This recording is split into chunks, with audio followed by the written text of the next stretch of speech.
screen starts glowing and the film starts rolling. You wanna be knowing what you might be in for. So give the show a listen and find out what you're missing. Put yourself in position for the easy good score.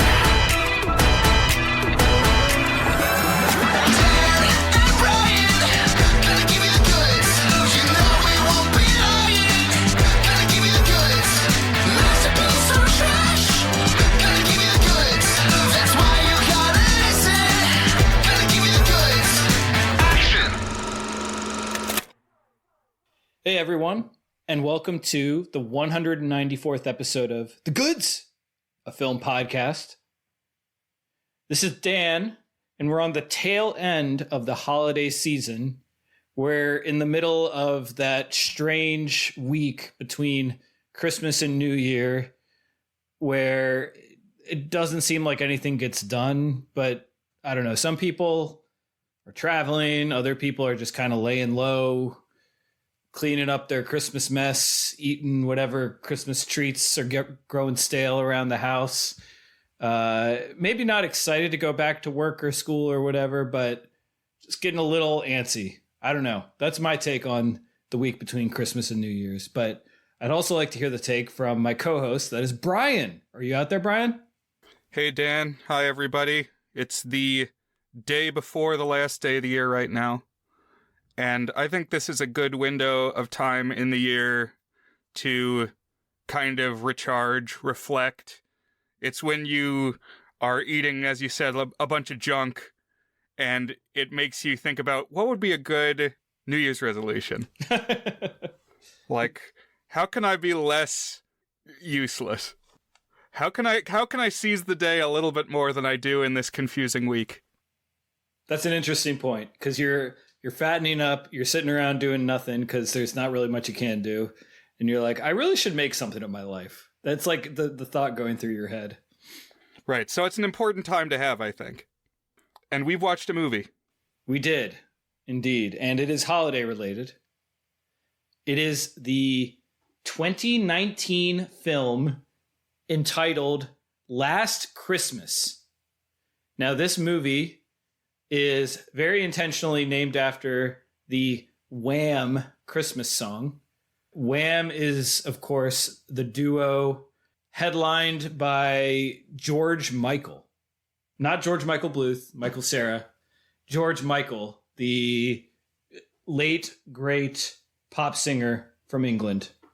And I actually did not know before I hit play that this movie took place in England and let its characters speak with a English accent, which I think is good. Yes, there's quite a bit of Britishness in this. Yeah. And I think that kind of colored my opinion of the movie a little bit. But it is directed by an American. So it is directed by Paul Feig. Now, Paul Feig is a director and writer and general comic sort of figure. He rose at the same time as Judd Apatow, who is much more of a household name, I think, or at least was. Judd Apatow has been a little bit quieter the last 10 years.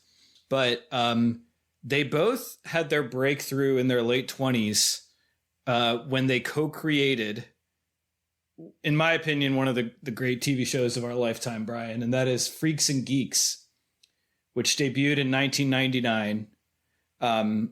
Very influential show, kind of predictive of the way the TV drama would go, I think, in certain ways. Like, you compare that to The West Wing, and The West Wing feels very dated and feels very of its era, whereas Freaks and Geeks, I mean, there's a dozen shows a year on Netflix and Hulu that are just clones of Freaks and Geek. Not exactly, but very heavily inspired by sort of blend of comedy and drama.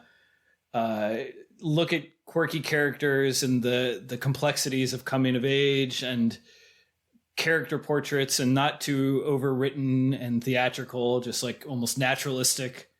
Have you seen Freaks and Geeks, Brian? I've only seen like the pilot episode, but I know that a lot of talent that would go on to other stuff originated there. I mean, you mentioned the creative people behind it, but also a lot of the actors like Seth Rogen and Franco and Linda Cardellini and a bunch of folks. Yeah, John Francis Daly is the geek lead. He's a little shrimpy guy in the show. He's now kind of a comedy director in his own right. He did the Dungeons and Dragons movie, and he did Game Night, which is a very funny film. And then, yeah, you had the people you mentioned who are probably the biggest names, but you also had Martin Starr, who was in Party Down and is a regular on kind of comedy films and shows. If you have a comedy show run long enough, you're going to have a Martin Starr guest appearance. It's inevitable. And yeah, really just this kind of show that has kind of grew as a word of mouth sensation. It was canceled after one season, which probably was for the best of everyone's careers there, but it's still kind of like a what if. It's one of those shows that people still look back on like, oh, what would they have done if they could have let it run for another season? What would a show like that have been like, you know? But I don't know. I think it ran pretty much the perfect length. It ended in a memorable way. And I would probably give it a tour to good, quite honestly, Brian, Freaks and Geeks. It's been several years since I watched it, but a very important TV show for me personally. Very Dan-core, I think we would say. And then Paul Feig has continued to do stuff. So one thing he's less known for, but I know him for, is he wrote a few books that are like comedy memoirs. They're like short stories about humiliating things that happened to him. It's like skin-crawlingly hilarious stories. One of them is called Kick Me. That's more about his like elementary and middle school years. And then there's one called Super Stud, which is about his high school years and his young adult years. And then I think he made a third one that must have come out after I had read those two books. I read those like in my early 20s, and I don't remember too much specifics about them. You sometimes hear the meme about like people referencing climbing a rope in gym as like when they're a kid, the funny feeling in their lower parts. We don't climb ropes in gym anymore, Brian. Like that had already gone out of style by the time that you and I were in PE in elementary school, and like well before, I don't know, now, you know, like it's kind of a silly thing. Or did you climb a rope? Well, I have a story about climbing the rope. I had not had that association. I'd never heard that. That's interesting. But my memory of climbing the rope is that when I was in like first grade, probably we didn't have to climb the rope in first grade. It might have been second or third that this happened. But my elementary school, like early grades gym teacher was the only gym teacher I ever had who was actually physically fit. And at one point he like showed off to us by himself climbing the rope, and he did it without using his legs. Wow. He did it just with his arms and like put his back out like a human flag and went up the rope just hand over hand. No legs at all on the rope. It's like a gymnast or something. It was really intense. I never forgot it. That is impressive. I've done it with knots, but you know, like if there's periodic knots, at that point, it's almost more just like climbing a ladder, you know? Right. I think I probably could shimmy up a rope now, like a thick rope. Mm-hmm. But I don't know. You're pretty physically fit these days. Is that right, Brian? Fairly. I've backslid some, but thank you for the shout out. I would say I could climb a rope. I have decent upper body strength. I'm at the place where I do 17 pull-ups at a stretch. Wow. Which it's not a ton, but it's enough. I mean, that's a lot. You're probably like in the 99th percentile if you can do 17 pull-ups, you know? I have never regularly gone to the gym as an adult, which is kind of sad, except until this year. I read a book that inspired me to do it. I'm just like, you know what? I'm just going to just start going to the gym. And I decided, like when I started my review site, I was like, I want to be in the habit of writing reviews. So I'm going to try to write a review every single day.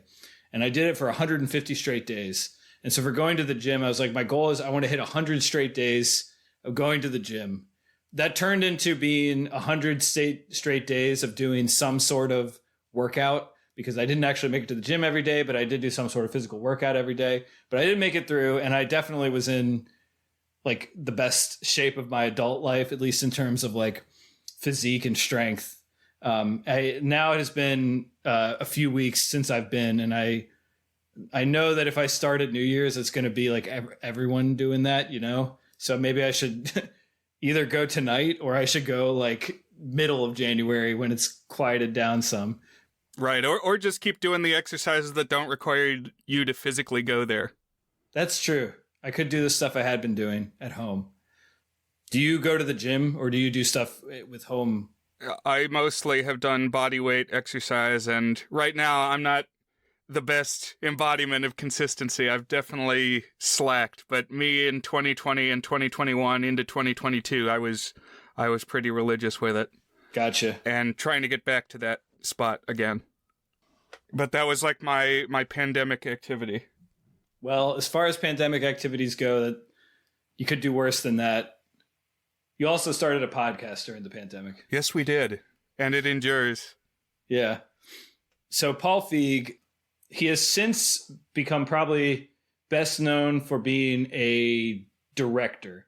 And he kind of had his re-breakout in 2011 with Bridesmaids. To me, he was there all along because the shadow of Freaks and Geeks. But I think the past 15 years, he kind of reestablished himself. And I kind of want to talk about what kind of director he is, because he's kind of interesting, and there's not too many people working in the same style that he does these days. So, like I said, he made Bridesmaids in 2011, which I have seen. He made a film in 2013 called The Heat, which I've never seen, but then he made Spy, which was critically acclaimed. He did the female-led Ghostbusters reboot. He did A Simple Favor. So that's one that is very interesting, Brian, A Simple Favor. He did this, and then he might have one or two others. I want to talk about Jackpot, the movie that came out this year as well. But how many of his movies have you seen, Brian? The only one might be Spy. I saw Spy when I had a movie pass in 2015 and just went and saw everything. I thought that was funny. Where it's like Melissa McCarthy and Jason Statham. Okay, interesting. So you didn't see Bridesmaids? I have never seen Bridesmaids. Bridesmaids was a big hit. It got really good reviews. It was kind of during the Judd Apatow era. It was kind of spun as like, oh, all the Judd Apatow movies are... like loser dudes. Exactly. And now it's loser women. Yeah. Feminism, baby. And he does tend to star women far more often than men. In fact, looking at his list of films, the ones that I know, like the details of, Bridesmaids, Spy, Ghostbusters, A Simple Favor, Last Christmas, and Jackpot, all their first build actor is a woman. So I think the best movie of his that I've seen is A Simple Favor, which is like almost as much of a thriller as it is a comedy. It's like a dark comic thriller starring Blake Lively and Anna Kendrick. That's kind of this disappearance/murder mystery, but I don't know. It just has like all these weird flavors and tones to it, and kind of has this really interesting, almost pastel, like Tim Burton inspired production. Really terrific film that nails its tone, I think. I really like that one. I'd give it a strong, very good. Bridesmaids, I haven't seen since it came out. I did see it when it was out, and I thought it was funny. I didn't think it was as funny as its reputation, but I did think it was funny. But I haven't seen Spy. I've heard good things. And then this movie that came out this year is so strange. It's called Jackpot. So basically the pitch of this is they don't make Jackie Chan movies anymore. So let's make a Jackie Chan style movie that's like 25% dopey plot, 75% Hollywood kung fu action. And it's just like all these kung fu's not the right word.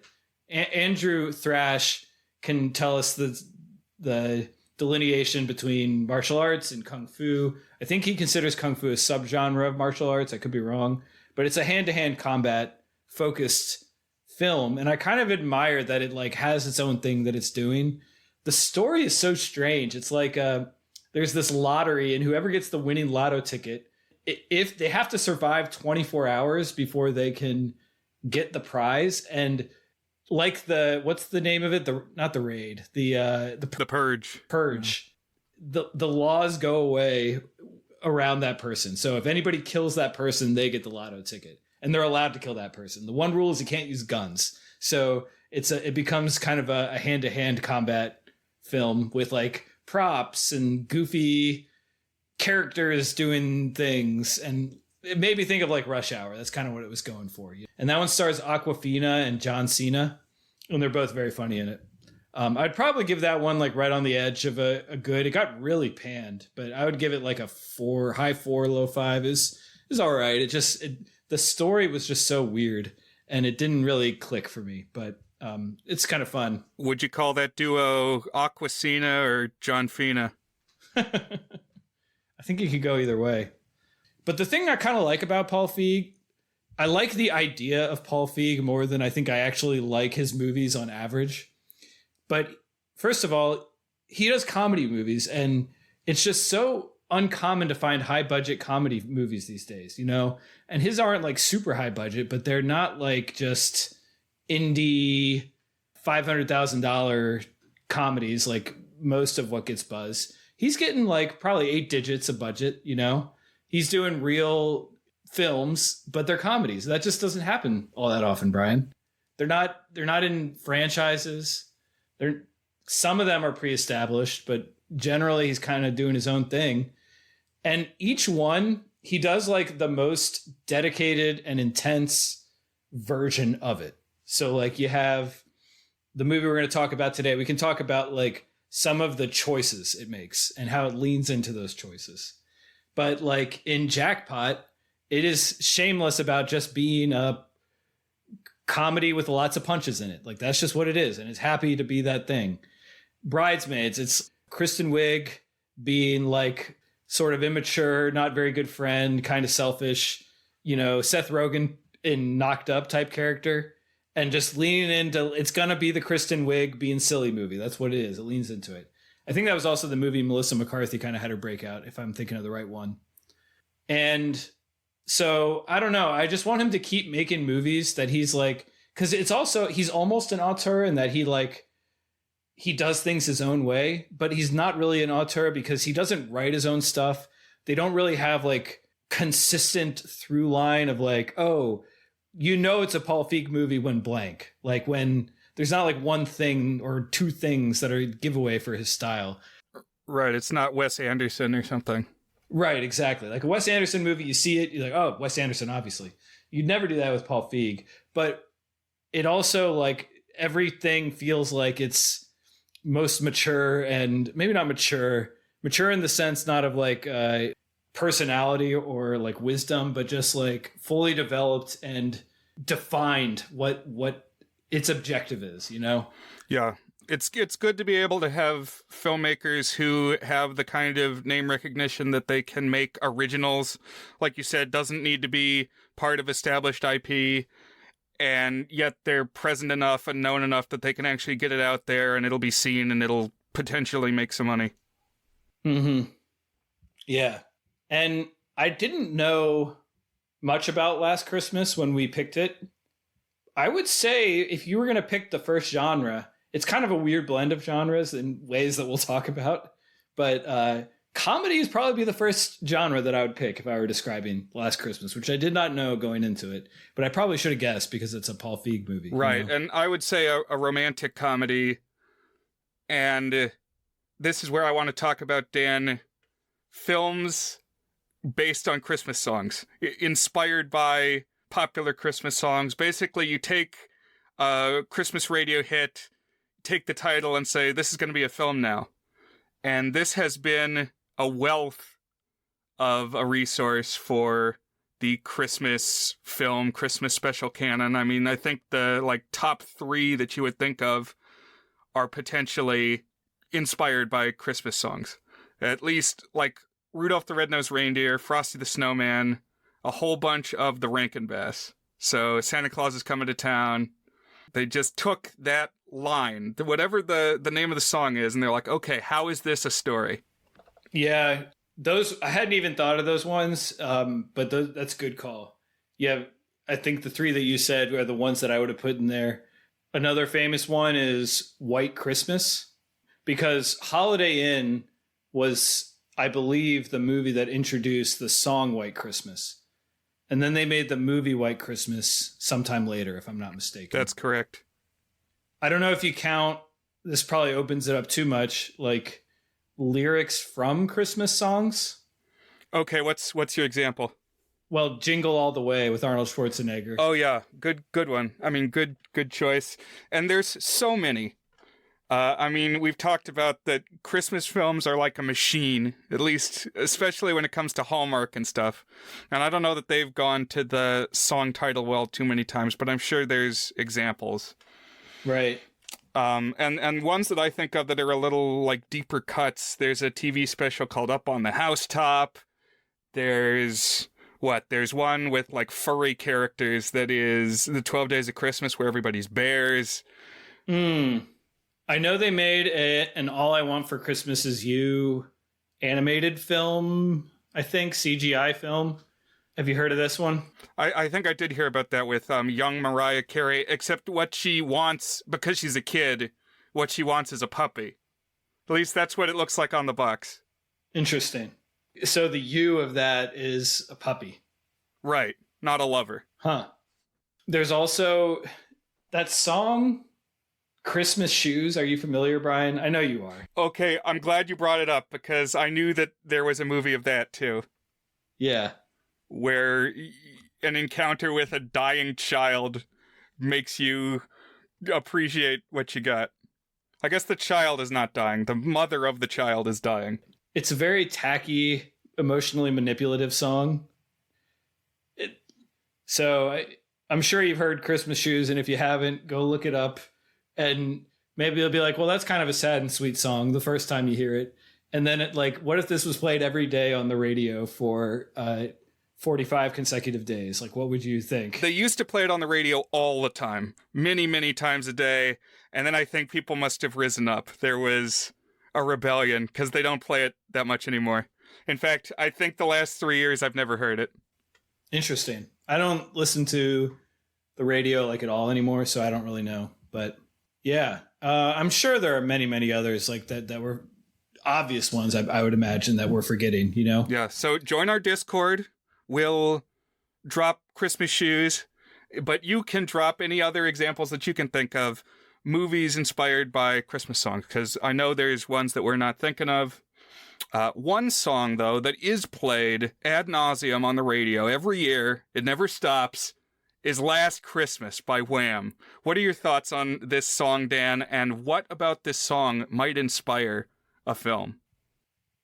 So I would say on the surface, there's nothing about it that screams narrative film. It's like a Last Christmas, I fell in love with someone and then I broke up with them after the holidays. So like, I guess that kind of is a narrative there. I don't know. But it's just kind of an omnipresent song. I mean, I think it's a decent pop song. Any pop song gets old if you hear it 100,000 times.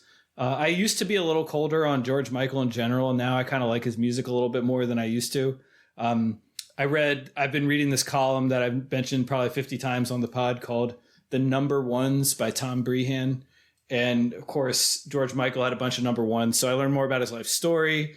And I read some kind of good analysis of his music. And then I also watched the documentary from last year, or maybe it was early this year. I think it was last year, called Wham, which is just about Wham. So it goes from the founding of Wham up until they break up and George Michael goes solo.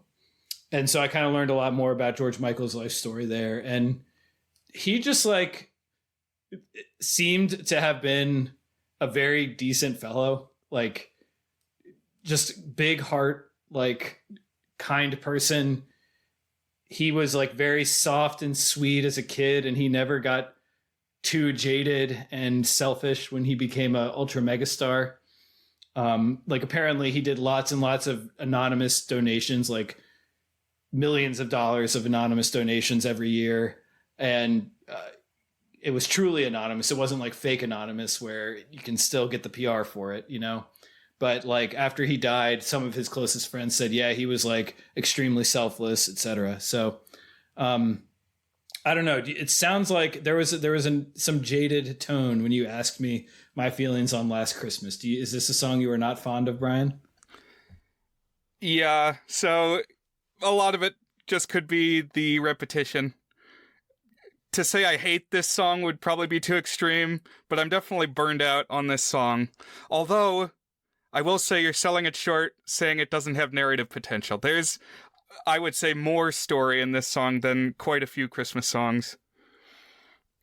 In the sense that it's, so last Christmas I gave you my heart, and the very next day you threw it away. So there was this hookup, I guess at a Christmas party or something. It seemed like it was going to go somewhere, and then it didn't. This other person was callous and ultimately spurned the affections of the singer. But they're willing to consider hooking up again this Christmas now.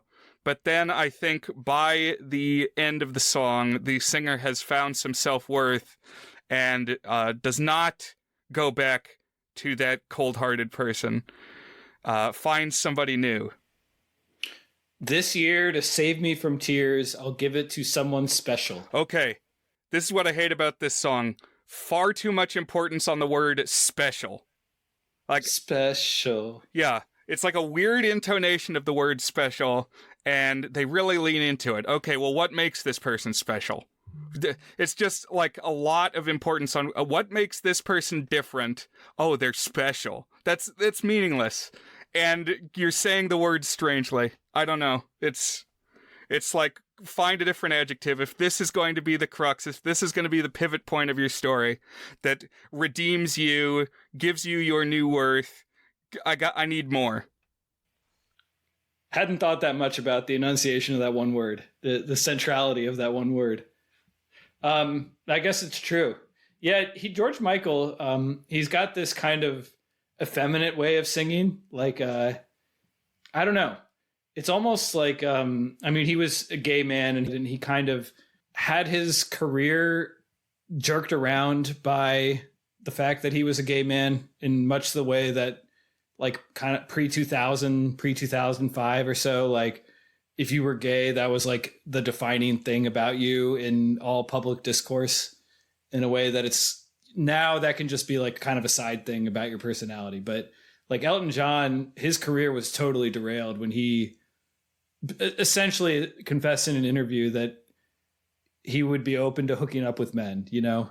Like there was this famous interview where he said that, and then he like wasn't booked on a talk show for like 2 years and his records were delayed and stuff. And it's like, was there a time when people thought Elton John was not gay?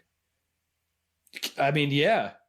Like at the beginning of his career. Huh. I mean, I don't know. It might have been one of those things where like people kind of thought it, but like you couldn't talk about it, you know?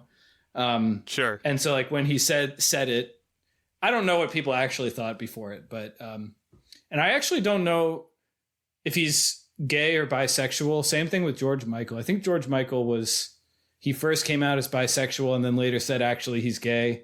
Like bisexual is kind of the soft pedal way of saying you're gay. And for some people, at least at that time, like the more accepted version, I guess. I don't know. Yeah. Well, a lot of women have definitely covered this song.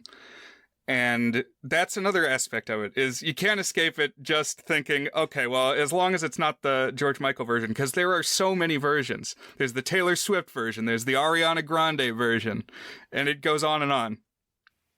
Yeah, I don't listen to the radio, so I haven't really heard them too much. But another interesting thing about Last Christmas is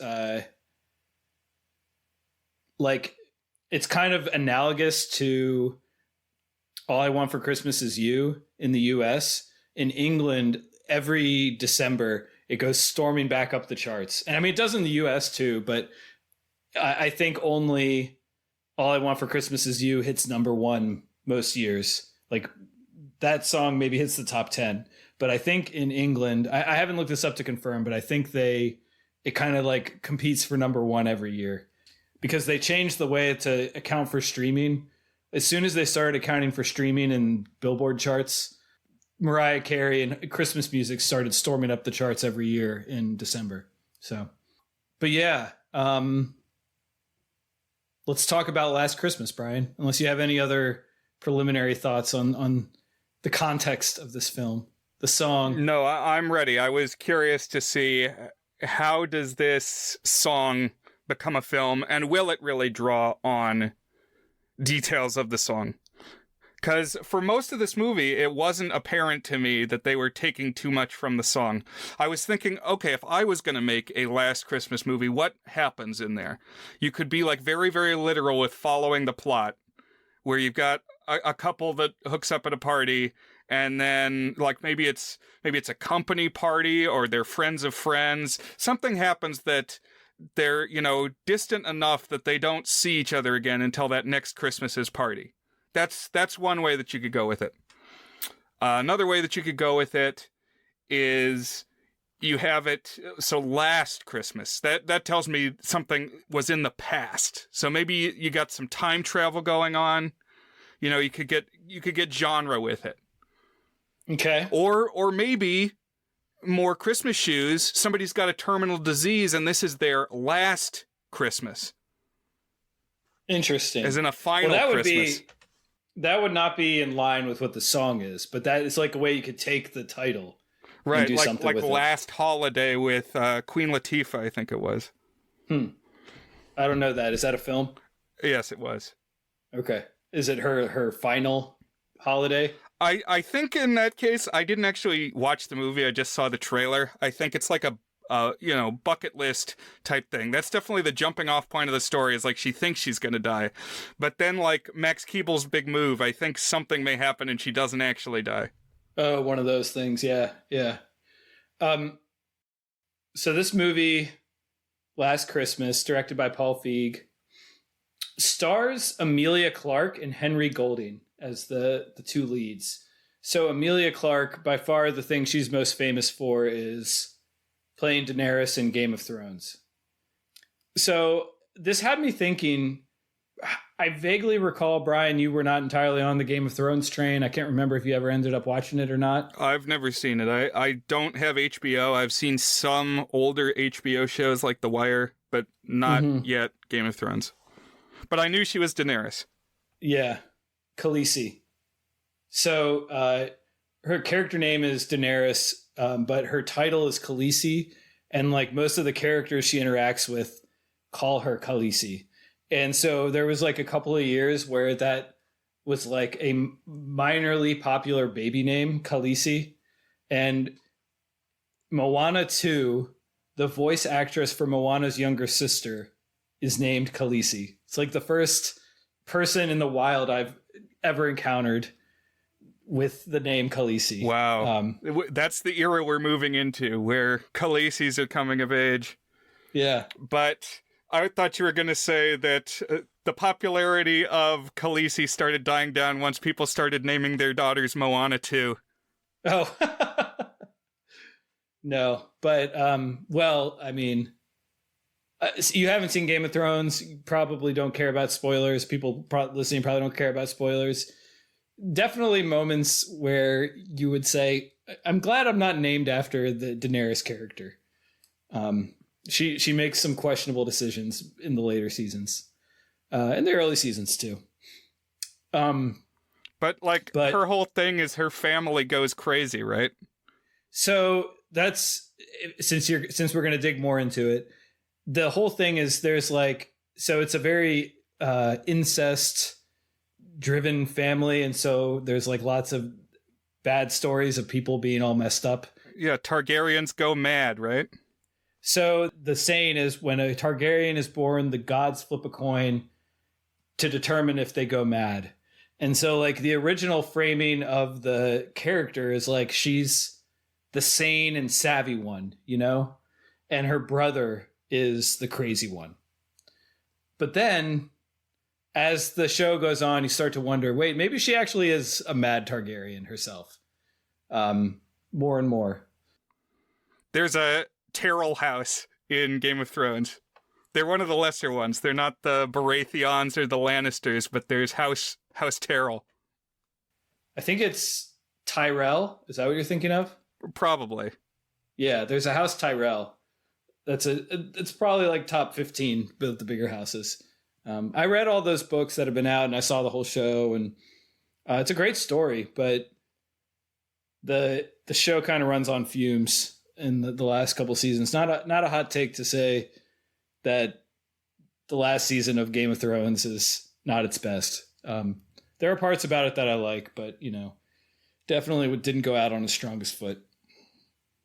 So it had me wondering, given how that was one of the bigger items of monoculture of the past 15 years. Like everyone talked about Game of Thrones. Did you have that sensation, Brian, that pretty much everybody was watching Game of Thrones as it was out? Yes. Coming out? Okay. Yeah, it was big. So I was wondering who were the biggest stars? Because it had a big ensemble of mostly unknowns. Right. And so was Jason Momoa doing big things before that? Because I would say he was the biggest if he came from that. So that's a good question. He was a name that popped up. I think he got much bigger afterwards, but I think, I don't know. I had the impression he had already appeared on stuff, but now I'm pulling up his Wikipedia to see.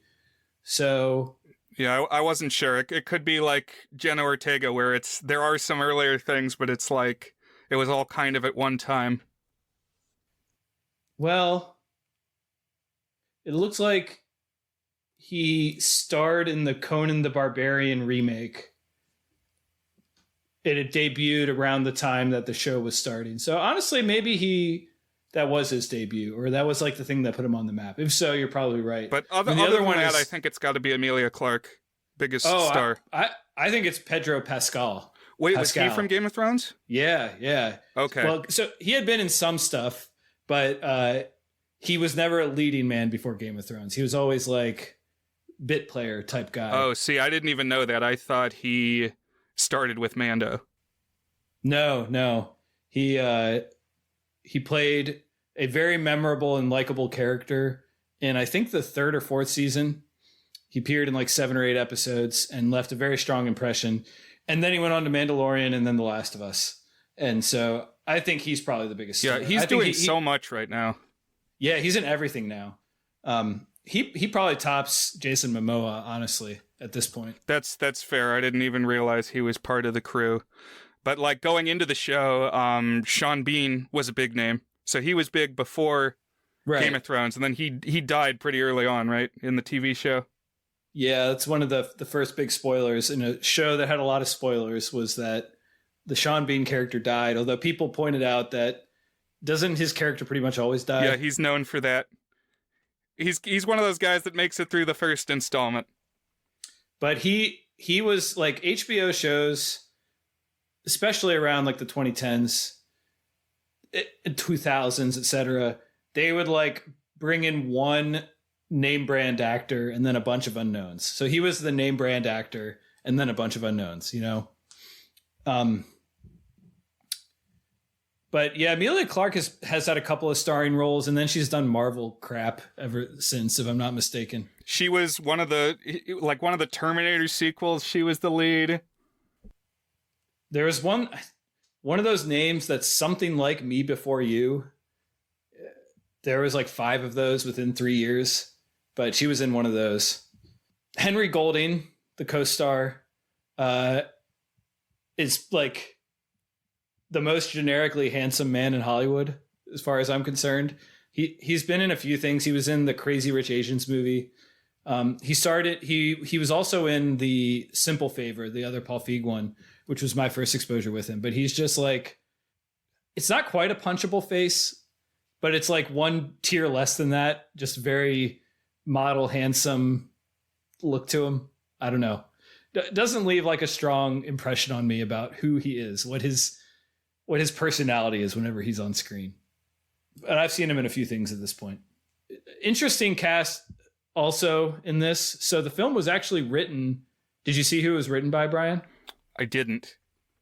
It was written by one of its co-stars, Emma Thompson, from Love Actually and many other things. Yes. Excellent actress. So I was thinking a little watching this of Love Actually. Oh, totally. A few times. Because, like, okay, so you got the, as you said, the pop song that climbs the British charts every year, like British Christmas pop charts, that's important in Love Actually. And then, of course, Emma Thompson involved. Right, and it's built around a climax of like a big performance of Last Christmas. Like Love Actually is built around this big performance of All I Want for Christmas Is You, and like characters from all the side plots appear in that, you know? Yeah. And also there's like themes of like class consciousness and A little bit. yeah. I don't know, like in Love Actually, there I think was an effort to be like, this is the full spectrum of life all going on at once, and Christmas is all around. Funny how the full spectrum of life involved like 4 employers hooking up with their subordinate women. I don't know why that was the main theme of like the full spectrum of life in England in 2005. Yeah. I really did not like Love Actually. Like, that wasn't even the big reason for me. It's too many storylines, none of which I really liked, honestly. And yeah, so many characters. Maybe I gotta watch it again someday, but I'm not in a rush. I have complicated feelings about the movie that I will not dive into right now. So Last Christmas, again, written by Emma Thompson, directed by Paul Feig. It opens with a young version of Emilia Clarke in, what country is it even, Brian? Yugoslavia? Is that what it is? That's right. She does talk about being Yugoslavian.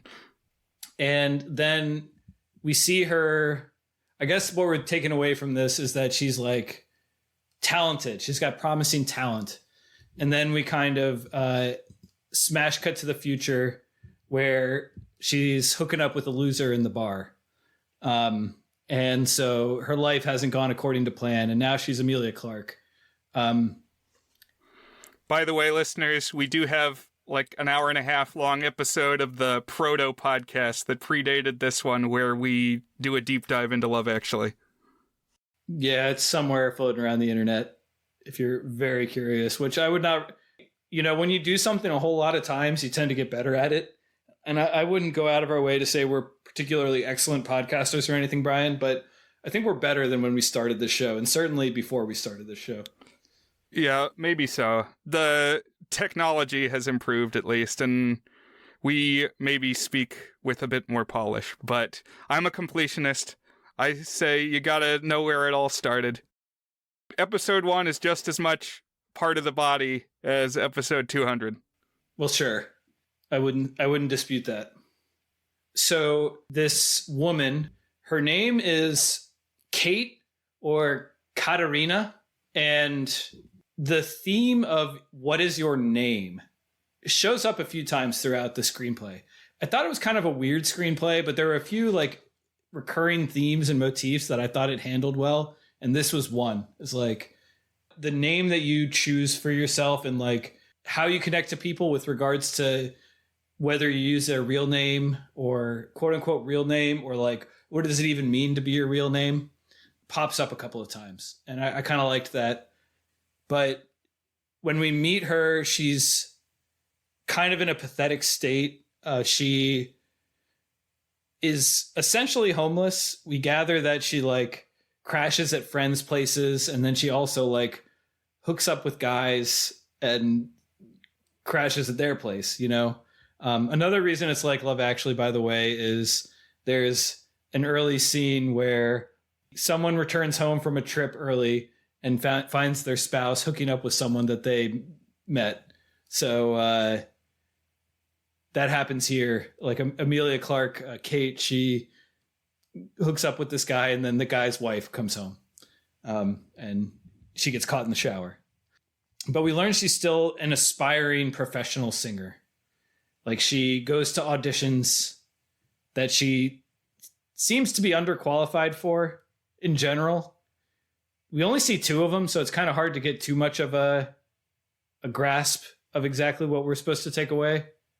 A couple other things we learn about her early on. She works at a Christmas store, Brian. So this is one of my big takeaways from this film is like, what did Paul Feig lean into? He went all out on the production of this Christmas store. It's just like filled to the brim with Christmas knickknacks and holiday lights and such. What did you think of this store that she works at? Yeah, I want to talk about this a bit because in your notes you say she works a dead-end job as an elf in a year-round Christmas shop. But I would argue that a year-round Christmas shop is a lot more job stability than many a Christmas shop. You know, in some cases that's seasonal work, but year-round Christmas shops are dedicated. They are always there for you. And I was wondering, Dan, have you been to many year-round Christmas shops? Or do you know of any in your area? I've walked through them when traveling. They tend to be in touristy places, at least from my experience. I'm not a connoisseur of them. I don't know if there are any around here. Are there any around here, Brian? I don't know about around here, but in Williamsburg, where I went to undergrad college, it was huge. And yes, that's a touristy place. It's also like a place that has a lot of retirees. And there were like 3 or 4 year-round Christmas shops in this little tiny 2-square-mile town. Interesting. Yeah, and so several of them were called the Christmas Mouse. There's at least 2 that are the Christmas Mouse. One might be the Christmas House. I think it's the Christmas Shop. Like, one literally called the Christmas Shop. But they're, like, established enough that there can be multiple. The town is big enough, I guess, for not just one permanent Christmas store. It's kind of like I don't know. I mean, do you do any shopping for Christmas stuff except a little bit before Christmas, Brian? When I was doing my public access show, I would, widen my window of acquiring Christmas crap a little bit broader because I knew that the next year I could use it. And I think that's the mindset, is like, be ready for next Christmas. Right. And for me, that just means stock up when stuff's on clearance the first 2 weeks of January. Yes, that I think is the good mindset. Especially I do that with Halloween stuff. Yeah. The store is owned and run by a woman who is just known as Santa, and she is played by the actress Michelle Yeoh, who you might know from Everything Everywhere All at Once, Crouching Tiger, Hidden Dragon, Crazy Rich Asians, a whole bunch of stuff. Did she end up winning the Oscar? I'm trying to remember. I think she did, because basically everybody won the Oscars. Even from Halloween, Jamie Lee Curtis, she even got one. Oh, yeah. Yeah, that's right. Oh, and then did Short Round one also, didn't he? Yes, he did. They really cleaned up. Yeah. Kind of crazy when it's a movie with a dildo fight, Brian, and it won Best Picture and like 6 Oscars or something. And there is some juxtaposition in the fact that, like, I mean, it's kind of a cliche. It's like, she's a little grumpy, she's strict. She's not jolly like Santa. But I would say the characterization is not quite strong enough that irony really clicks. Mainly, she's just Michelle Yeoh trying to get Kate to be a good employee, because she's really not a good employee. She's always on her phone and like leaving the store because something catches her attention outside the store, or she's got to run to an audition or something. That's what I wanted to say, is they kind of characterize her as, or they try to at the start, as being kind of mean, but she's not really. She's like, please try to be less terrible, Emilia Clarke. And it's like, that's fair. What this movie, the whole like first 2/3 of the movie had me thinking of was one you assigned either last year or the year before, called Happy Christmas, with Anna Kendrick. Yeah. Where the whole message is like, isn't it tough being a young millennial adult and sometimes you can't find your place and you're, relying on people who may be getting tired of you. And, leaning on family members, and that is tough for them and for you. Right. That's interesting. I don't know if I would have made that connection. And I didn't like that movie because I found myself by the end tired of Anna Kendrick, and she didn't really have like a redemption arc. Like, she almost burned her brother's house down, and like she never, in my eyes, came back from that. We talked a lot about it in that episode. I think I was more fond of it. Like, to me, those kinds of movies, you have flawed characters, so I wasn't really expecting her to be too redeemed. This is a much more produced and mainstream type of thing. Right. So that was a mumblecore movie. That's how you described it. And so I went into this one thinking, is this mumblecore? And by the end, I think no. I don't think it qualifies. It never qualifies as mumblecore. It's from the start. It's got, like, if you're doing like time jumps, it's more produced than a mumblecore movie. So I definitely wouldn't qualify it as that. It does have some flavors of like indie drama to it and indie comedy, which mumblecore is indie dramedy. So, it's got kind of like a flawed, kind of unlikable protagonist and deals with her relationships, which does tend to be the subject of mumblecore. This was like a gag on our show for like a year after we talked about Happy Christmas. You asked if every movie was mumblecore. Someday I'm going to know. I'm going to develop my mumblecore radar.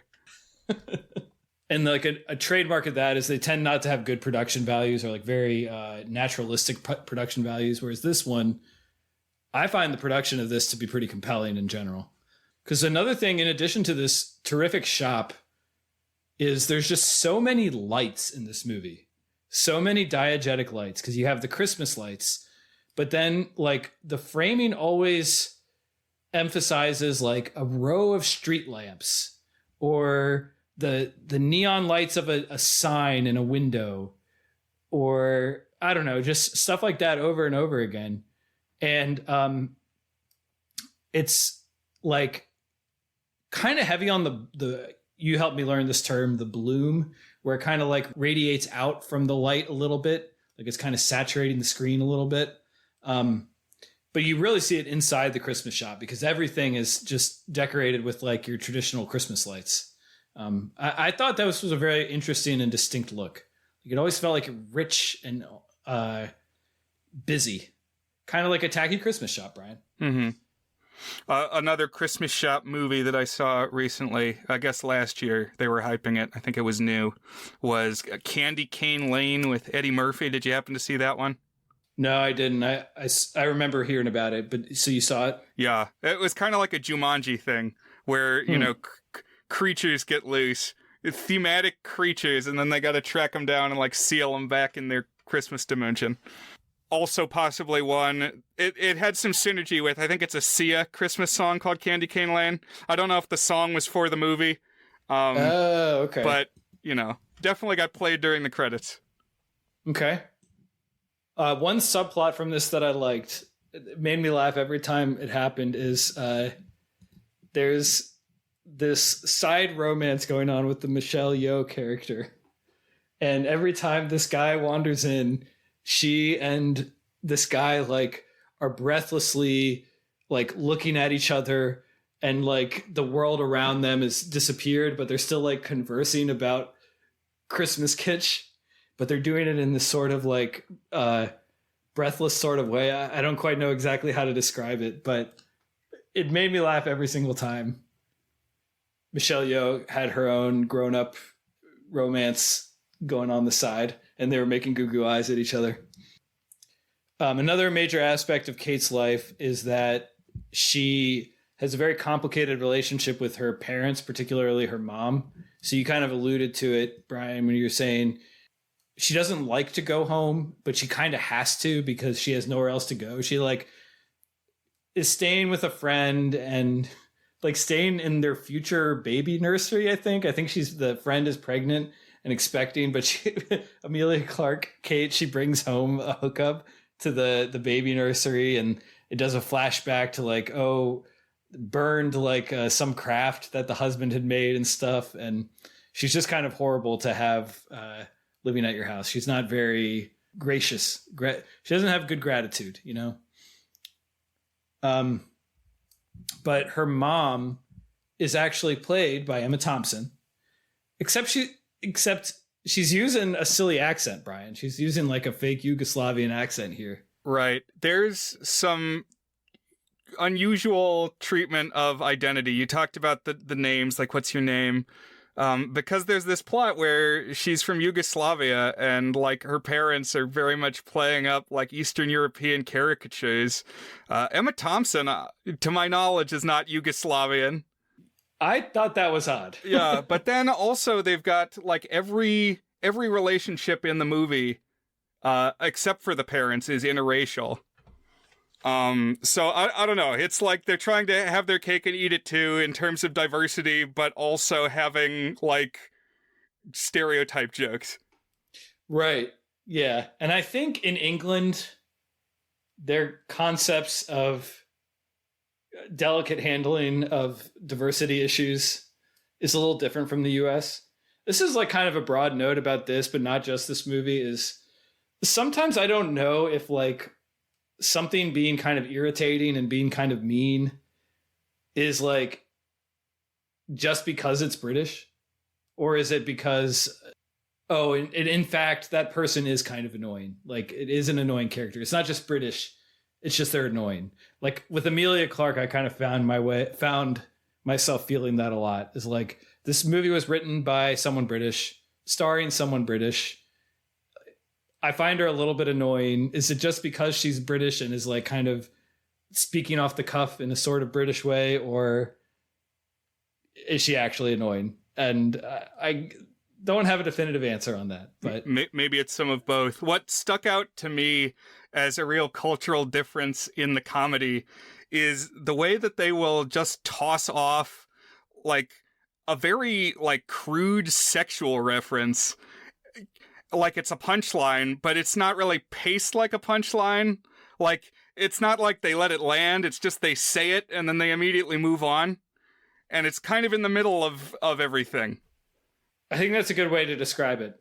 And it's like they don't swear. They're not like using bad language, but it's like suddenly they're talking about, is this nutcracker big enough for my large nuts?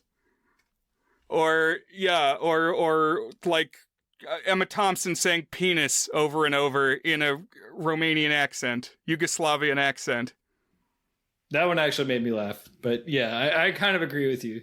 There's something about British humor that sometimes it works for me and sometimes it doesn't. There's some odd cadence to it. Yeah, and that could just be that Americans still very puritanical about sex. Like, that's not just something you talk about in the middle of a sentence that's about something else. Right. It's got to be like Cuba Gooding Jr. in Rat Race, where the punchline is him saying, vagina, and nothing else. And then that's the joke. There it is. That's the funny thing. He said vagina in a silly voice. I don't know if that episode has gotten posted yet on our feed. Actually, it will be very shortly after we're done recording. I finished editing it. All right, perfect. And then I will have an excuse to put that clip in our multimedia section. By the way, listeners, you can find our podcast at thegoodsfilmpodcast.com. We'd love to have you there. She also has this sister, and I could have sworn I had seen this sister in something before. When I looked it up, I don't think I had. I think she looks like people. The main one I think she looks like is the sister in the show Fleabag, which is a terrific British show. But she looks kind of like the sister in Fleabag, but she's been in a couple other things. This actress is named Lydia Leonard, and she kind of has her own plot, which is that she is like to contrast Kate. She's the successful one. She's looking forward to this promotion party that she's going to have at her parents' house, or like a dinner or something like that. And then also she is lesbian and in a relationship, but hasn't shared this with her parents. And finally at the dinner, Kate very casually outs her in the middle of the dinner, and kind of meanly, I would say. Well, I think anytime you out someone, it's very rude, but yeah. And then there's the main thrust of the story, which is this romance. So she's working in the shop one day and she sees a very handsome Henry Golding standing outside. And he's looking up. He's looking up to the sky or to something above him. And she goes out and looks up with him and says hi. And a bird poops on her face. It's like a meet cute kind of, but then he just kind of shows up every now and again. And he's very enigmatic. He's kind of a manic pixie dream boy. Like, we don't really get too much of an inner life for him, except as it relates to like reacting to her. And he's got kind of like sort of perfect dreamy qualities. Like, he doesn't like his phone. He has it locked up in a cupboard. And he just goes to the most beautiful, quiet places of London and shows her these beautiful places. Maybe you should appreciate the things around you a little more than you do, Daenerys. Right. He's like, live in the moment. I'm so in the moment and present that I don't have a phone. And it's like, I think people would be, I think women would be suspicious of that. Yeah. What do you mean I can't call you? Exactly. And also, his job is he works at a homeless shelter. Okay. Like, not like setting this up as like the perfect man, you know? Like, it almost gets lampshaded at one point, but I watched this with my wife and she was making fun of this. Like, oh, how great. He happens to work at a homeless shelter, you know? Right. So she's very like selfish kind of, and he's right. selfless. So he's like the contrast to her.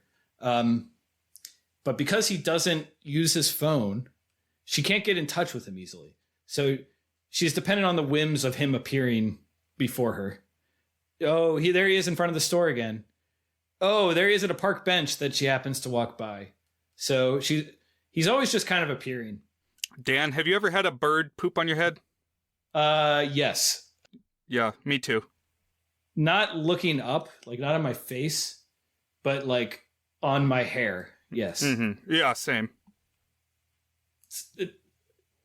So I've heard that, and it gets brought up here too, that that's like a good luck charm. Doesn't feel lucky when it happens to you. Feels kind of unlucky, quite honestly. No, it's gross. What else? That was it. That was my whole anecdote. Okay. Not everything's an anecdote. You need to be discerning. Another reference to an episode that will be published shortly after the recording of this. But this Henry Golding character, and his name is Tom Webster, by the way. So he does stuff like he encourages her to take better care of herself and to not put so much pressure on herself and to mend the relationships in her life. And he also like supports her like, oh, you have an audition coming up for a musical on ice, but you don't know how to ice skate. So I'm going to rent a ice rink and put up beautiful lights, and we'll have a romantic date on the ice rink while I teach you how to ice skate. Stuff like that. And then all along, there's like this weird thread, I guess you would call it, like these references to medical troubles in Kate's past. Recent past, in fact, because she goes to a doctor, and doctor's like, well, you're a year out from what happened to you, and you know, you gotta take better care of yourself. You gotta not eat junk food. Although we do get kind of a funny scene where he's like asking her whether she takes care of her body, and like, do you sleep a lot? Do you drink a lot? Do you go out a lot? And both Emma Thompson and her are giving answers at the same time, but giving exact opposite answers. I thought that was kind of funny. Right, and it kind of sets up that that's how she became comfortable relying on other people. It's like she was laid up. She was basically an invalid for a while. Mm-hmm. Yeah. And then one day she goes to the homeless shelter where Tom works, and he's not there. He's out that day, but she kind of gets roped into helping out a little bit there. And then because she's always kind of looking for him, she often goes by the shelter. And then sort of like on a whim, I was looking, where is the point where this turns? It's like, all right, I'm going to try to raise money for the homeless shelter by performing music in front of the shelter. And people will who are walking by will drop tips. And then that money will go to the homeless shelter. I keep saying that word, homeless shelter. Yeah, I wasn't going to say anything, but when you say homeless shelter, it's like blurring together. Yeah. You're slurring your shelters. Well, now I'm self-conscious of it. I'm not going to say it anymore. I think if you put more space in between the words, you'll be all right.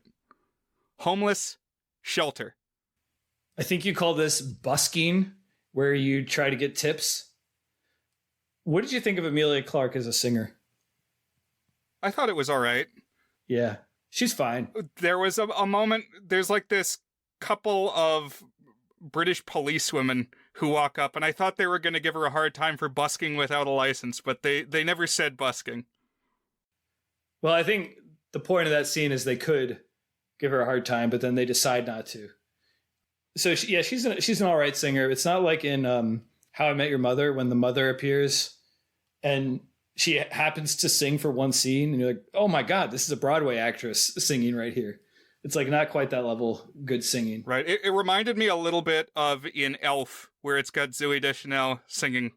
But I would say that Zooey Deschanel is a stronger singer, but 100%. But it's like a plot point that somebody is encouraging her. They're like, hey, you can sing and you should sing. I also thought of The Apartment, Brian, a few times, because we get some scenes of her being sad in a bar with Christmas lights on the background. And in The Apartment, there's like a very memorable handful of scenes where he's really depressed and he's drinking at a bar with Christmas music and Christmas lights. Mm-hmm. The Apartment was a good movie. Thanks, Nate, for cluing us into that one. Yeah, I got to watch it again.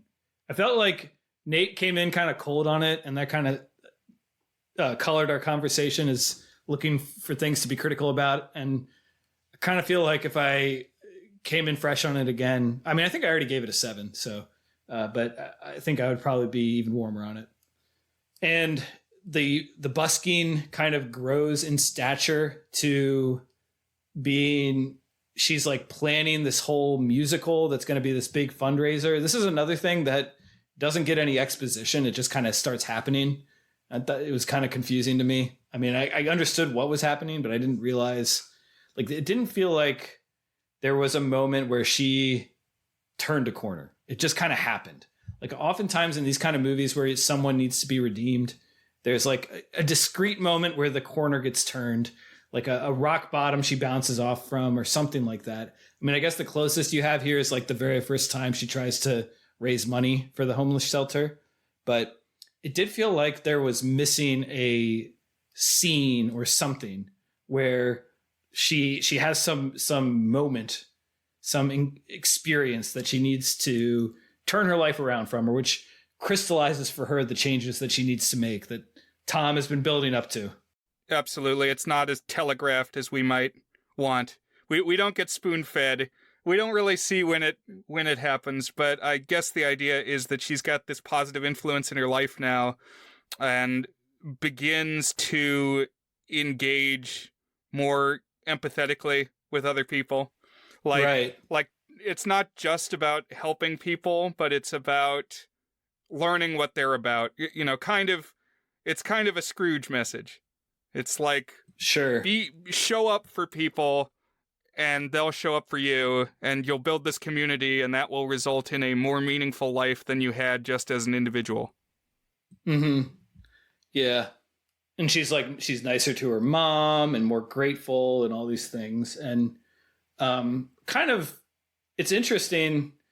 It ends up being a lot more about her growth than about the romance. It's almost like a slice of life that has this romance and some of the other stuff we're going to talk about here in a minute than it is a real rom-com. Because that's the thing, is like the Tom character, he's very flighty. So, and then whenever he appears, like it never felt, it doesn't really feel like there's the depth of their connection, because we don't get much from him other than just being sort of manic pixie dream boy type guy. And so their relationship does escalate a little bit. Like at one point she's like, so are we an item now? And he's like, well, I can't really, there's something you need to know about me. I can't really, and he doesn't articulate it exactly. He's like, you can't rely on me. Yeah.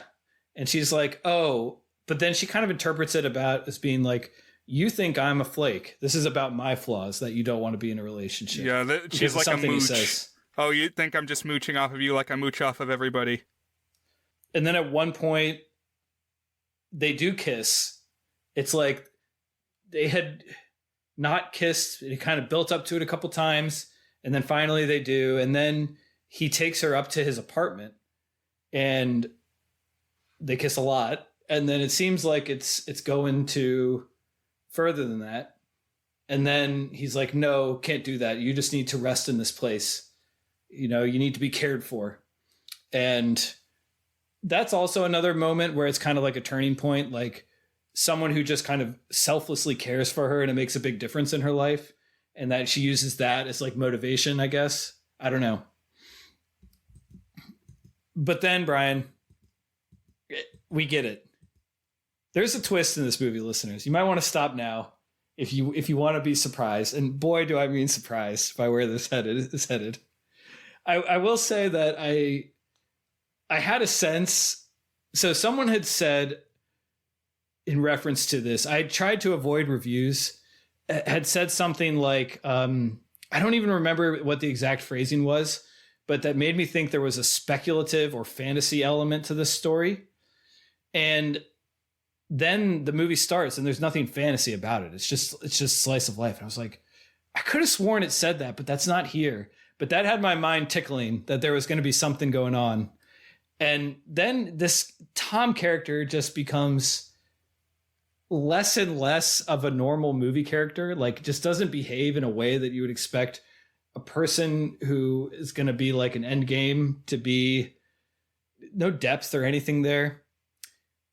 And then we find out he's Tyler Durden. Kind of. So there's more to it than that. So basically, the medical incident that she had a year ago is that she needed a heart transplant due to some medical emergency. I don't know if we know what. And at that same time, Tom Webster got hit by a car and was dying. And as he died, he was an organ donor. And so she got his heart. So his heart. So last Christmas, you gave me your heart. I wanted to be the one to say it. You got to say it first. Last Christmas, I gave you my heart. Like, it's the most literal possible rendition of that lyric, interpretation of that lyric. Why did they call this Last Christmas? Why did they build it entirely around this George Michael song? I mean, it's clearly based on the George Michael song because the entire soundtrack is George Michael music. I haven't said that yet. I kind of like that about the production. Like, it leans into being this George Michael tribute. Cool. We hear a whole bunch of different ones. We hear the Freedom 90, which is a terrific song, all sorts of George Michael music. We hear a choir version of it. At the beginning, when she's singing a song, it's a George Michael song. Clearly, this is in tribute to the song Last Christmas. But why?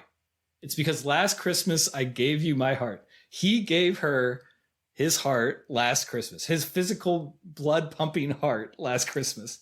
And everything that we've seen of him, the rest of this movie, is he's just a vision. Like, I guess in her head, like Tyler Durden. Yeah, there's a montage showing all their scenes together, but instead of both of them, it's just her. Yeah. It's like crazy. Breaking into the ice skating rink and breaking into that apartment that I guess is just a vacant apartment. Right, because it was his apartment, but he died. And so, like, they're trying to sell it. They're like, oh, it's been in probate for a year. Like, wait, what? And that's when she has the big realization. Right, so I guess he actually is some kind of ghost. Like, there really was a Tom. He was a real guy, and right. she's feeling him somehow, sensing him, perceiving him.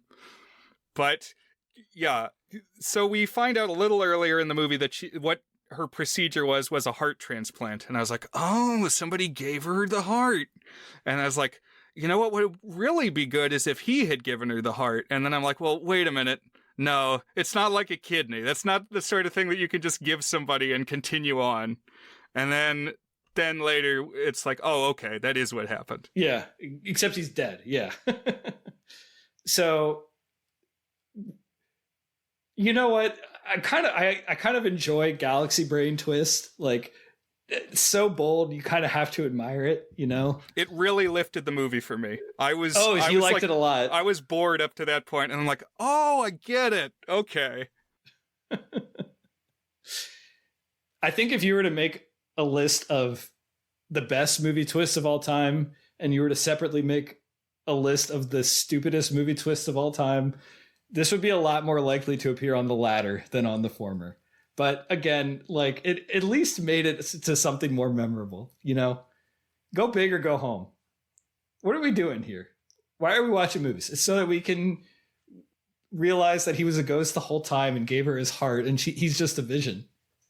That's why we go to the movies, Brian. Yeah, it clicks, because up to then I'd been thinking, how does this qualify as a Last Christmas movie? And it's absolutely, it's the movie adaptation of the song Last Christmas. I don't know if it gets further than I gave you my heart. Except nobody throws the heart away. Yeah, the very next day you gave it away. I don't think she gives it away. That's a good point. That would be a different twist, yeah. She does have one point where she talks about how she felt some different presence within her, some strangeness within her when she got the new heart, you know? So yeah, this is pretty wild. And it had me wondering, Brian, okay, he's a ghost. And like, we very clearly understand that like she sees him, but nobody else sees him. So like when he's like covering for her, when she's changing in the street, other people can see her because he's not really there, you know? And like when she's skating, she's the only one there. So like, is everything she's physically doing actually happening? And she's only just like seeing a vision. Like, is she talking? Was she saying words and then nobody's responding? So like if you walked up to her on the street, she would be like looking at a person who's not actually there and talking, but you would like hear her half of the conversation. Yeah, it's pretty surprising it hadn't come up earlier that what she's doing is weird. But any story like this, I guess you run into inconsistencies like that. Like, you know, Michelle Yeoh accepted that there was a guy in her life, and the people who are still alive and working at this homeless shelter are never like, oh, Tom doesn't work here anymore. Yeah, they're like, who, Tom, who? Oh, I don't, why don't you go help? Yeah. It's like very cleverly worded stuff so that nobody ever commits to him being real. You know? Right. It's kind of like Sixth Sense. Yeah, it's a lot like that, actually. Where, it's only once you go back, it's like, oh, yeah. This works because he's not real. Yeah. But the goofiest one, if you think about it, is when she's kissing him in the apartment. What would that look like? Is she just kissing air? Kissing like the inside of her elbow. I wanted to see that scene from the perspective of no one. Is it like her tongue? She's going like, blah, blah, blah. Or is it right? Is it like her arm? Or does she have like a pillow she's kissing or something? I hope she's got like a pearl scarecrow of this dude. Have you ever seen the movie MacGruber? No. Or is it Magruder? I don't know. I think it's MacGruber. So this movie came out while we were in college, and it's a weird comedy starring Will Forte. He's an SNL comedian, and it's got a lot of SNL cast in it. It's like a parody of a secret agent or something like that. I think it's a play on MacGyver, but like he's more of like a hot stuff secret agent type thing. And it addresses this as well, because his wife died in the past and he sees visions of his wife. We know from the start that she's a ghost, but he sees visions of his wife for like wisdom and comfort. And at one point he's talking with his wife and they start kissing, and then it turns into a sex scene in a graveyard when he's visiting her grave and thinking about her. And so like we're having a sex scene between him and the ghost. But the funniest part is they have a worker at the graveyard walk by and cemetery, and he turns and he looks and he sees just Will Forte, his butt sticking out, thrusting in the air with nothing else in front of him. And he kind of rolls his eyes and keeps walking. So it gives you an example of what this would look like if this had in fact gone further. Maybe I'll see if I can find that clip and post it, but it's very, very funny. And I was thinking of that a lot in the last 20 minutes of this film. Oh. Also had me thinking about Read It and Weep, the decom we covered, where she's got her character from her novel that is showing up, and she's the only one who witnesses them. Sixth Sense is surprisingly spot on in terms of the mechanics of it, because we have a main character who sees a ghost, but everyone else in the movie doesn't see the ghost, but it's like framed in such a way that the audience only sees it from the perspective of the main character who sees the ghost, you know? And of course, Brian, we've said it before, every Christmas movie is really just a retelling of A Christmas Carol. And so is this one. She's a grumpy person who gets visited by a ghost, and then now she loves people and she loves Christmas. Right, and you get into the thought experiments of, well, how real was the ghost, and does it matter? Like, how long will the change stick around post December 25th? Like, is this change, this character change, locked in? So supposing for a minute that, like, none of her, like, she had mentioned by name Tom to at least a couple people, like, for example, Michelle Yeoh. But my question was, are they ever going to follow up and say, hey, whatever happened to that Tom guy you were seeing? Would she like tell this story? Be like, oh, he was just a ghost and I was hallucinating him because his heart is in my body. And that gives me the spiritual energy so that I see him and he gives me guidance. And also I kissed him, but it turns out he wasn't really there. And I like walked into his apartment and yeah. Like, what would someone say in reply to that? Like, oh my God, let's get you to an institution. Yeah, in The Sixth Sense, it's especially funny because the character is the kid's psychiatrist. Like, if that's who's telling you that your mental illness is cured, I don't know if you can take that at face value. Like, the ghost that only you can see is the one who says, yep, you're sane now. You're right, yeah. There's more to it in The Sixth Sense than that, but yeah, you're right. Another thing, so the motif of looking up. So I mentioned that's how we meet him. That happens prominently throughout. I actually kind of like this a lot. It's like distinctive. And my wife said, you know what would really have made that motif work is if he had been hit by a car while he was looking at his phone or something like that. Like he just happens to get hit by a bus while he's riding his bike. Like there's no inciting thing. We just see, oh, he gets hit by a bus. Boom. Yeah, because the look up didn't mean anything, as far as I could tell. I think it was just like a symbol of like, you're looking to the heavens. You're looking to a spirit to guide you, you know? But like, it doesn't have any literal purpose. If he had been telling her to look up, which of course it does work. Like she needs to like embrace the things around her and in her life a little bit more, like at a metaphorical level, at a symbolic level. But like, if it had also had a literal level, like, don't be like me and look down at your phone, which literally caused me to end my life. I don't know. I think that would have been interesting. I like that pitch by Katie, that rewrite. We used to talk more about rewrites, Brian, like how we would write the movie differently. And that's one that my wife came up with. And then the movie ends with this talent show that she's been planning and all the characters from all the different plot threads. We have the family, we have Michelle Yeoh and her boyfriend. There's this guy who works at the homeless shelter who I think we're supposed to infer may down the road be a romantic interest. He's like kind of this nice young helper there who seems to have a fondness for Kate. He's there too, of course, because he works at the homeless shelter. Oh, God, I said it wrong again. He works at the place. And then they sing the song. They say the thing, Brian. She does like, I think almost a full-length version of the Wham song. So apparently Andrew Ridgeley, who is the other member of Wham, appears in the audience at some point. I don't know if it's at the very end scene or if it's somewhere else, but he makes a cameo, which I think is a nice touch. I always think of the brand that makes Frisbees is Whammo. Like Frisbee is a trademark of Whammo. And when I see Wham, because it's got like an exclamation point in the band name, doesn't it? Yes. It's very much like a Batman onomatopoeia SoundCloud. Right.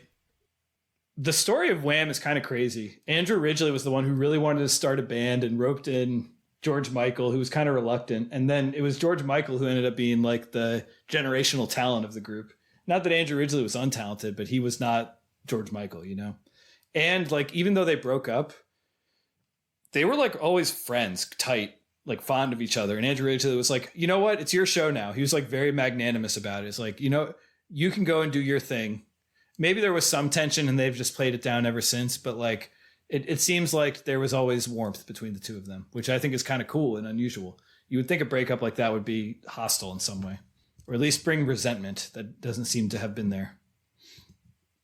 We're at the end here, Brian. I can't entirely move on because I'm just in shock at this twist.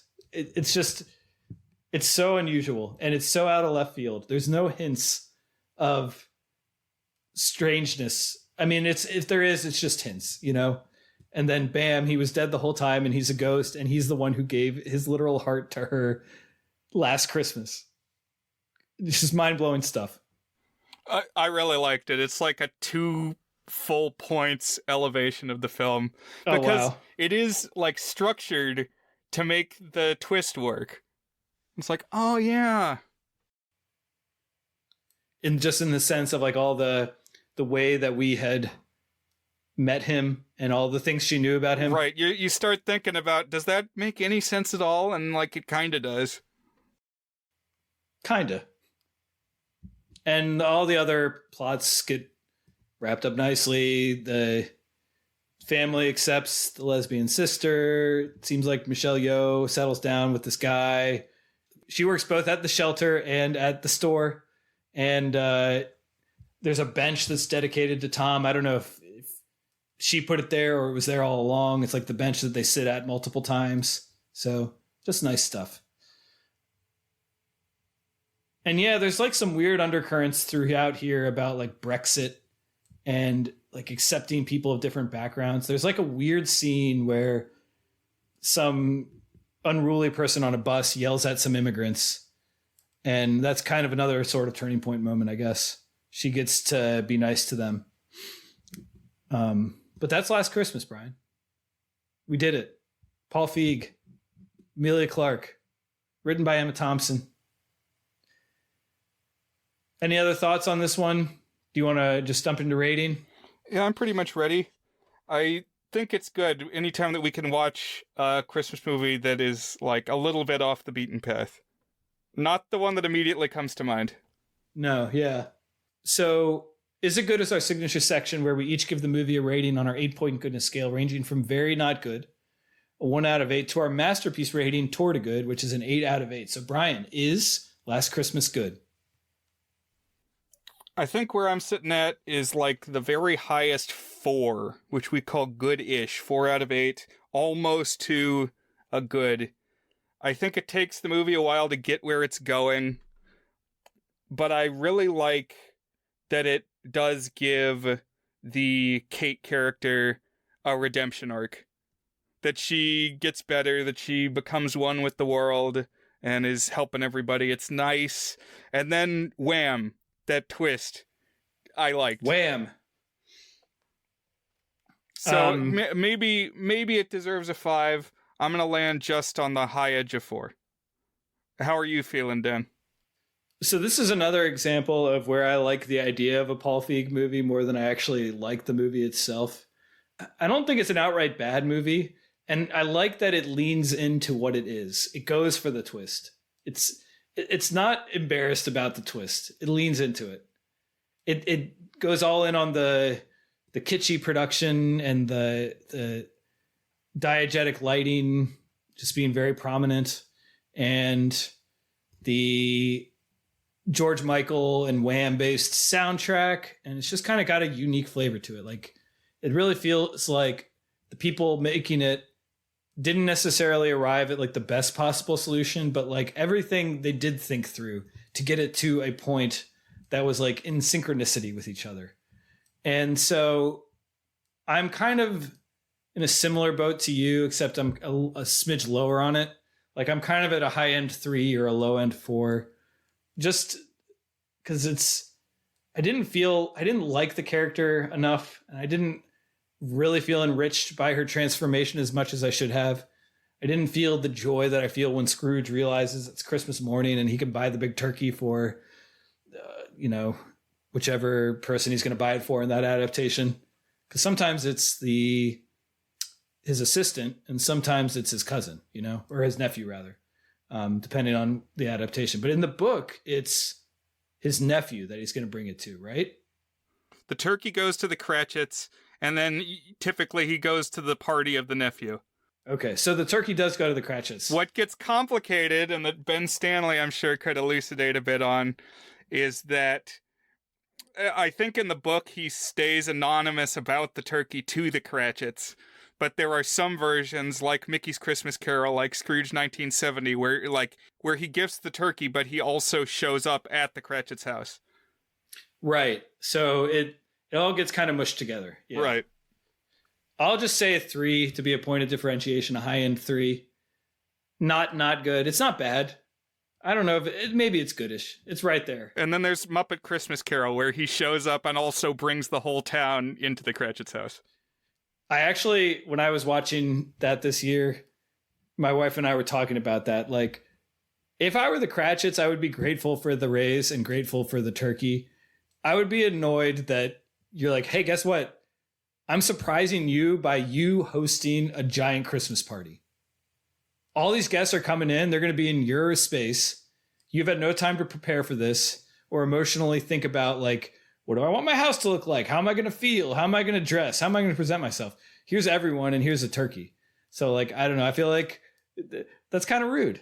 I wouldn't want someone to force me to throw a party last minute, even if they are the ones bringing the big turkey. Yeah. The twist, I'm ambivalent on. Like, it's something. It swings. It goes there. I'd rather something go there than not go there. And I think if it had just ended up being like, if they had the same character as written and no twist, I think it would have been an immensely disappointing romantic interest. And instead it's like a very wild swing of a romantic interest because he's a ghost that is not alluded to prior to the revelation. So, it's different. But that's Last Christmas, Brian. What are we going to be watching next week? So if I'm reading the calendar right, I think I've got one more before it's officially my birthday episode for the year. So I'm keeping that on the back burner, still thinking about what that's going to entail. This time, what I would like us to watch is a movie that is having its 25th anniversary, and it's called Galaxy Quest. You ever seen this one before, Dan? I don't think so. I don't think I've ever seen Galaxy Quest. Okay, well, it's a Star Trek parody, but I think it exists well on its own terms. I think even without much familiarity with Star Trek, you can still find it funny, still kind of get what they're going for. It's also got a lot in common with, like, Tropic Thunder. Okay. Where it's actors who find themselves having to assume their roles in real life and the comedy of that. So also kind of, movie about making movies, which I like. For sure. Well, I'm looking forward to it. Yeah, I think it'll be fun. It's got a stacked cast, Tim Allen and Alan Rickman and Sigourney Weaver and a bunch of folks. Wow. Well, it'll be fun. All right, Brian, thanks for talking this movie with me, and have a good one, and I will talk to you next week. You too, Dan. Happy New Year. Bye, everyone.